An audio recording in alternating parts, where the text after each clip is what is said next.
when the delegates met in 1787 in Philadelphia, they debated back and forth about various what's going to be in the Constitution. Like, for example, should there be, impeachment clause? How much power should the executive get, the legislature, the judicial branch, et cetera, and so forth.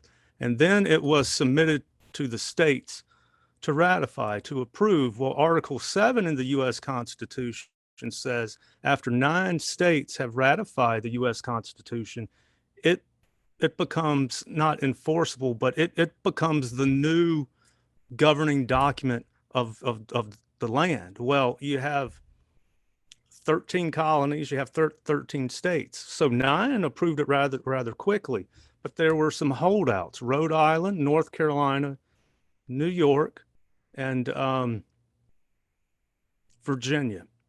Those were the whole holdouts there. So North Carolina was important in the sense that they debated in 1788 in Hillsborough, and the main reason, again, there were others, but the main reason is it lacked a Bill of Rights. And so they refused to reject or ratify it. But keep in mind, this debate is going on in New York, in Virginia. So other proponents of the U.S. Constitution are aware of this debate. And we have the Federalist Papers, because Jay, Hamilton, and Madison were writing the 85 essays in the Federalist Papers to convince New York to ratify the U.S. Constitution. So, in essence, North Carolina, Virginia eventually ratifies, New York eventually ratifies, North Carolina and Rhode Island do not in 1788, early 1789, and people want them into the fold, so to speak. So when North Carolinians, in this case, were assured that there would be a Bill of Rights added to the Constitution, which James Madison put forth that legislation later, they ratified the U.S. Constitution. Then the Bill of Rights, as promised, was added later.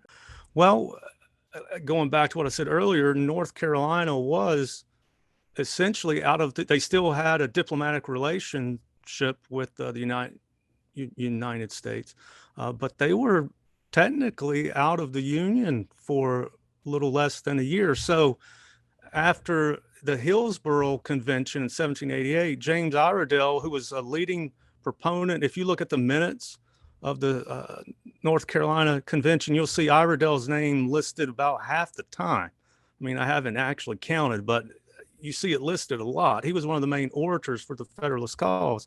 Well, North Carolina, by like more than 2-to-1 vote, said no, we're not going to reject or ratify the Constitution. He wrote his wife and said, well, something to the effect, this is not a direct quote, but something to the effect like, well, he's lamenting this. He's saying, well, we're out of the Union and God only knows when we're going to get back in the Union. So in short, to answer your question, we would be a separate entity.